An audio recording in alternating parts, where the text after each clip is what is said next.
The water wasn't cold. It was vibrating. Thrum, click, thrum. I drifted over the ruins of Oakhaven, a city the Archon Group deleted 40 years ago. But the skyscrapers weren't made of steel. They were made of calcified spinal columns, interlocking like the teeth of a massive submerged gear. Every building was a stack of vertebrae, hundreds of feet high, swaying in the deep-sea currents with a flexible, skeletal grace. The sound wasn't the silence of the deep. It was the rhythmic bone-on-bone grinding of a city-sized mechanism. I looked down into the central plaza and saw the fifth gear, a cathedral made of translucent rib cages, its stained glass windows replaced by stretched, glowing membranes of human skin. As the pressure increased, the cathedral's bell tower didn't ring. It exhaled a massive bubble of dark, oxygenated blood that rose toward the surface like a red moon. The Carver had turned Oakhaven into a lung for the Earth's crust, and it was currently holding its breath.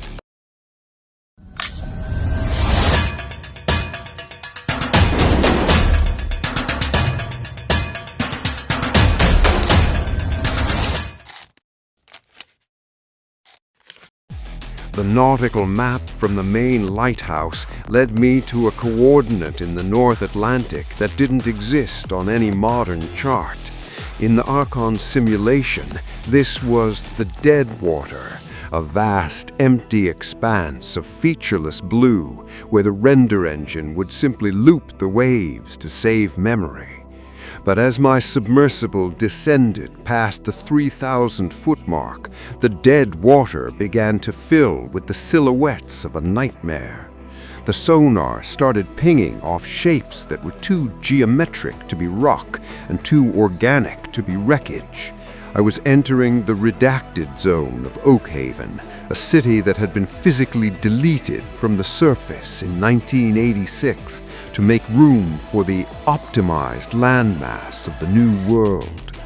The pressure outside the hull was 600 times that of the surface, a crushing weight that made the titanium walls of my pod groan and pop.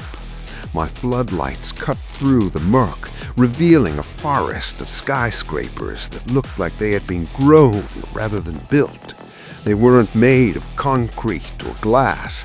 They were made of a dark, ossified substance that resembled a mixture of coral and human femur.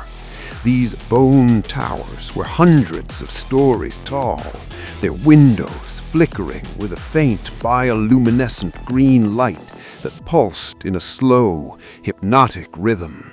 I realized then that Oakhaven hadn't just been sunk, it had been refined into a biological storage unit for the Carver's blueprints.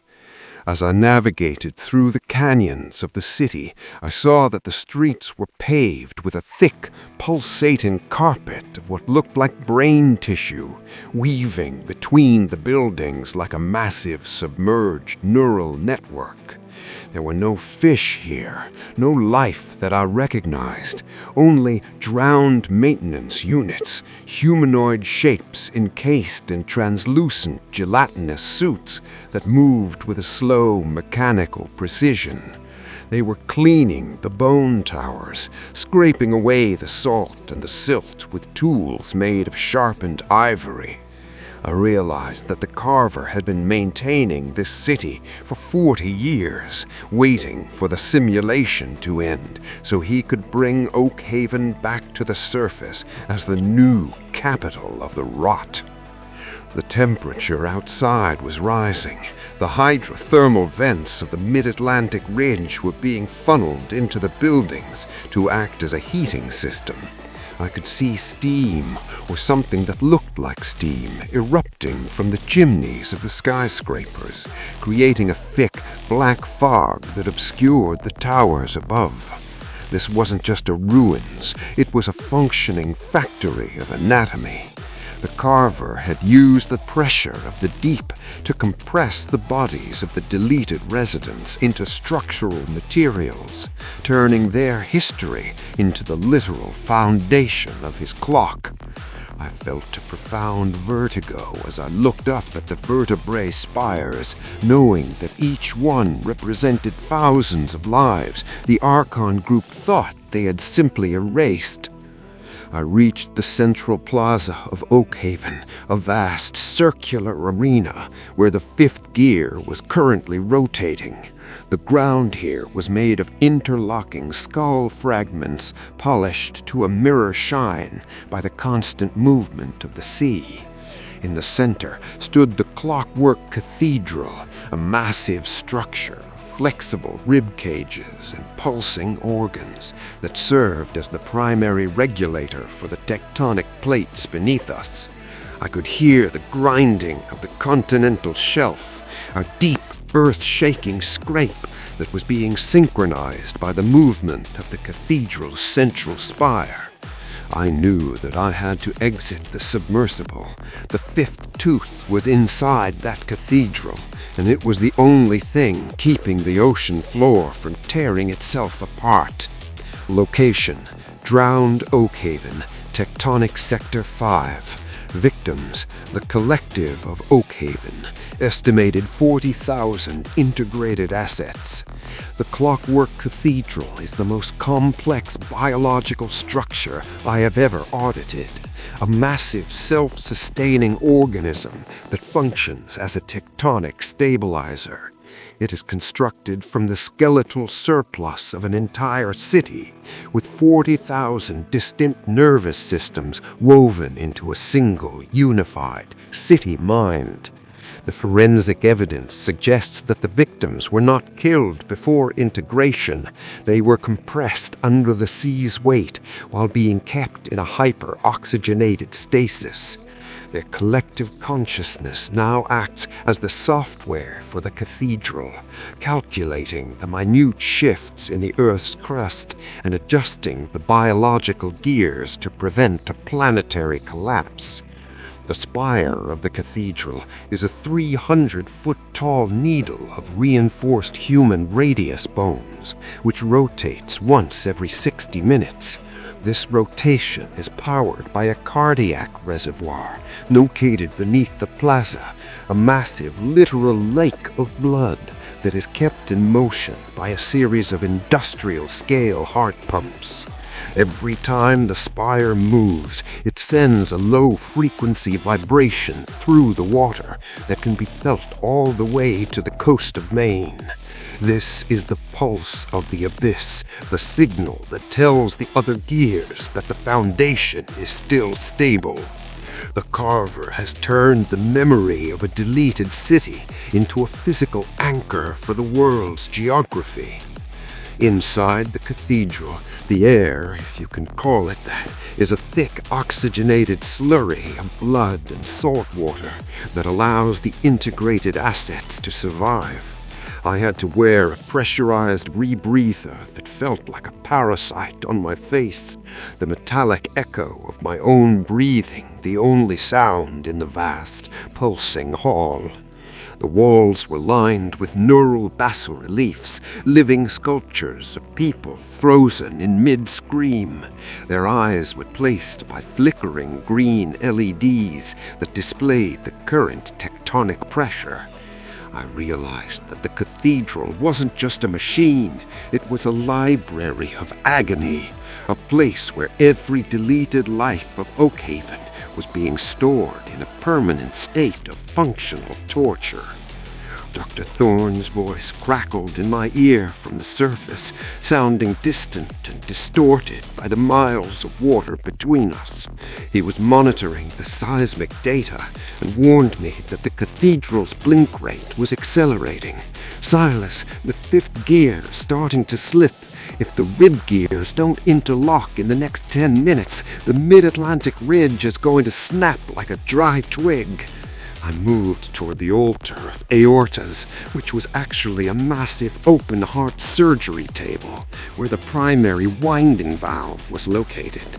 The carver had left a message etched on the altar's bone surface. To keep the world from breaking, you must first accept the weight of what was lost. I found the fifth truth embedded in the central aorta of the cathedral, a massive pulsing tube of muscle that fed the spire's rotation.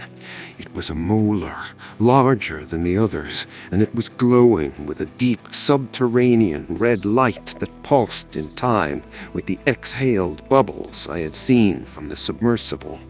As I reached out to take it, the cathedral's city mind spoke to me through the neural carpet beneath my boots. It wasn't a voice, but a flood of 40,000 memories. The smell of rain on Oakhaven streets, the sound of a school bell, the feel of a hand being held. They weren't asking to be saved, they were asking to be timed. They wanted their deaths to finally mean something in the logic of the clock. The water wasn't cold, it was vibrating. Thrum, click, thrum. The water wasn't cold, it was vibrating. Thrum, click, thrum. I drifted over the ruins of Oakhaven, a city the Archon Group deleted 40 years ago. But the skyscrapers weren't made of steel. They were made of calcified spinal columns, interlocking like the teeth of a massive submerged gear. Every building was a stack of vertebrae, hundreds of feet high, swaying in the deep-sea currents with a flexible, skeletal grace. I could feel the pressure pressing against my diving suit, a crushing, intimate weight that made it feel like the city was trying to squeeze the air out of my very lungs. The sound wasn't the silence of the deep. It was the rhythmic bone-on-bone grinding of a city-sized mechanism. I looked down into the central plaza and saw the fifth gear, a cathedral made of translucent rib cages, its stained glass windows replaced by stretched, glowing membranes of human skin. As the pressure increased, the cathedral's bell tower didn't ring. It exhaled a massive bubble of dark, oxygenated blood that rose toward the surface like a red moon. The Carver had turned Oakhaven into a lung for the Earth's crust, and it was currently holding its breath. The entire sea floor seemed to groan in anticipation, a tectonic tension that was transmitted through the soles of my boots. "Silas, the pressure is critical." Thorne's voice was a frantic hiss in my helmet. "The spire is off axis. You have to wind it now." I looked up at the 300-foot needle of bone as it began to wobble, the grinding of the rib gears becoming a high-pitched, metallic shriek that echoed through the water. The fifth gear was slipping, and I could see the cracks forming in the obsidian floor of the plaza beneath us. The city wasn't just a clock, it was a casing for a planetary disaster that the Carver was barely keeping under control. I scrambled toward the altar of the aortist, my movements slow and clumsy in the thick, pressurized slurry. The fifth tooth was vibrating so hard it was tearing through the muscle tissue that held it, the heat of it melting the fingertips of my diving gloves. The moment I pulled it free, the cathedral let out a sound that I can only describe as a global sob, a deep, resonant frequency that shook every building in Oakhaven and sent a massive sync pulse across the Atlantic basin. The red moon bubble of blood finally reached the surface far above, and for a second, the fifth gear went silent. The city mind's memories vanished from my head, replaced by a cold, clinical silence that was far more terrifying. I stood there, clutching the glowing molar, as the cathedral began to reset its rhythm. The rib gears interlocked with a sound like a slamming vault door, and the spire straightened, beginning its slow 60-minute rotation once more. I had saved the coast, but I had silenced 40,000 souls to do it. The abyss of memory was now just a machine. I inserted the green oxidized winding key into the aortic port at the base of the altar. The sensation was different this time. It didn't feel like my hand was hitting brass. It felt like my hand was being pulled into a vacuum. The cathedral hungered for the winding, a biological craving for the sync that the Carver had programmed into every cell of the city. I turned the key once. Click! The cardiac reservoir beneath the plaza began to swirl, the blood lake turning into a massive vortex that powered the central crankshaft. I turned the key a second time. Click! The translucent skin windows of the cathedral flared with a brilliant bioluminescent green, and the blink rate of the tower stabilized. The fifth gear was now fully engaged, its rhythm perfectly synchronized with the main White House and the Appalachian engine. I felt a sense of global tension snap into place, as if the planet itself had just been tightened by a massive invisible wrench. The Carver's plan was becoming clear. He was building a rigid reality, a world where every physical law was governed by a biological mechanism. There was no more glitch or simulation error, because there was no more software. There was only the bone logic of the clock. I was the one who was providing the operating system for this new, horrific world. As the key clicked for the third time, a small projector made of polished human cornea emerged from the altar. It projected a map into the dark water, a place showing a location in the Sahara Desert, a place known as the Valley of the Whales. It was a graveyard of ancient prehistoric skeletons that had been redacted from the simulation to prevent the players from questioning the timeline. The sixth gear was waiting in the sand, a machine that controls the history of the planet. Carver is moving from the spatial to the temporal, seeking to reclaim the past as well as the present. I pulled the key out of the port, the brass now coated in a thick, translucent film of Oakhaven slurry. The fifth tooth in my hand was now a cold, dark gray, its energy exhausted by the sink. I began the long, slow swim back to the submersible, the city of Oakhaven fading into the darkness behind me. The drowned city was no longer a secret. It was a component, a ticking heart at the bottom of the world that would never be allowed to sleep again. I looked back one last time and saw the cathedral spire blink, a green flash that illuminated the miles of vertebrae towers for a single, haunting second. My air was running low, the pressurized gurgle of my rebreather becoming a desperate hiss. I climbed into the airlock of the submersible, the transition from the slurry to the oxygen, feeling like being born into a world of knives. I collapsed on the floor as the submersible began its 5-hour ascent to the surface, the fifth tooth rolling across the deck like a discarded marble. I am Silas Vance, and I am the man who wound the city of the dead. The abyss of memory is behind me, and the sands of time are waiting in the desert. The Oakhaven audit has confirmed my worst fears. The Carver's not just rebuilding the world, he's rewriting it. By reclaiming the redacted zones like the drowned city, he's filling the gaps in our reality with the very things the Archon Group tried to protect us from. He's using our collective guilt as a fuel source, turning the lives we forgot into the gears of a future we cannot escape. The fifth gear is now ticking at 10,000 feet, a tectonic pulse that is currently reshaping the continental shelves to match the Carver's real-world geometry. I am the one who enabled this, the auditor who turned a graveyard into a power plant. I am currently flying toward North Africa, the sixth tooth coordinate burned in my retinas. The Sahara is a place of heat and silence, a mirror image of the cold darkness of Oakhaven.